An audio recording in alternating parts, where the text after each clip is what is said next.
Tandaan yung ginawa kay capacitor. Medyo maingay pa rin. Yung blower yung problema nito. Subukan natin. Ayan o. Mga idol, kung naririnig niyo yan, parang ang hirap niyang mag-kick yung blower. So, titignan ko yung bago ngayon. So, nag-negative 40, okay na yung furnace ko. Hirap po. Sige po, samahan niyo ako. Ngayon may day off ko. Tara! Kaya mga idol, dumating na tayo dito sa... Okay na, maganda yung panahon. Mukhang nagpa-plumbing din talaga siya.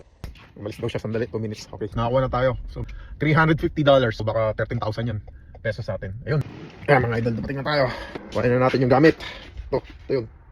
Kaya mga idol, dito na tayo. So, titignan na natin, tatanggalin na natin yung motor. Yun pa yung mga gamit natin. Tara, patayin na natin yung pinaka power na itong furnace. Let's go. Ito. Yan, pinatayin na natin. So, wala na akong power yan. Kasi ito, power din. Patayin din natin. So, wala na akong power yan. Tara, baklasin na natin.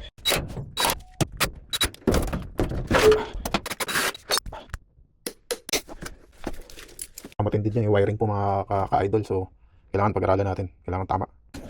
Yan. Yan, maluwag na. Pahin natin yung bracket na yan. Ilalagyan natin dito mamaya. So, wiring na kami. Yan. Yun, mga idol. Mamantunog yan, no? Oh, bigyan na natin yung ground nito. Dito na tayo. So, wiring na mama. Okay. Wala. Okay. Black is high. Blue is medium. Isa-isaw natin para na sigurado. Yan. Blue is medium high. Medium low. Yellow, medium low. Tapos medium low dito ay yellow. Ha? Come on. Yan. Red is low here. And on orange ang low. Okay. Okay. White is line.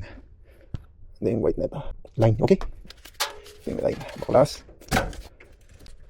Yan. Mga idol. Pasok. Lagyan natin cover. So, yan yung connect. Tapos yung brown sa capacitor na ito. So, lagyan na natin. Kabit na ho. Gagapang natin ito ngayon.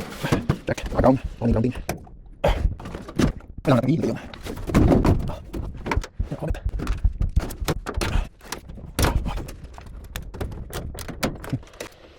Kailangan natin, boss. Mga bossing. Sana ay gumana.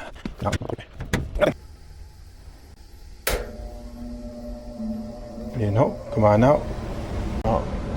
Auto. Okay. Tapos na po. Linis na tayo. Tapos na ang project ni Haring Conejo. Thank you.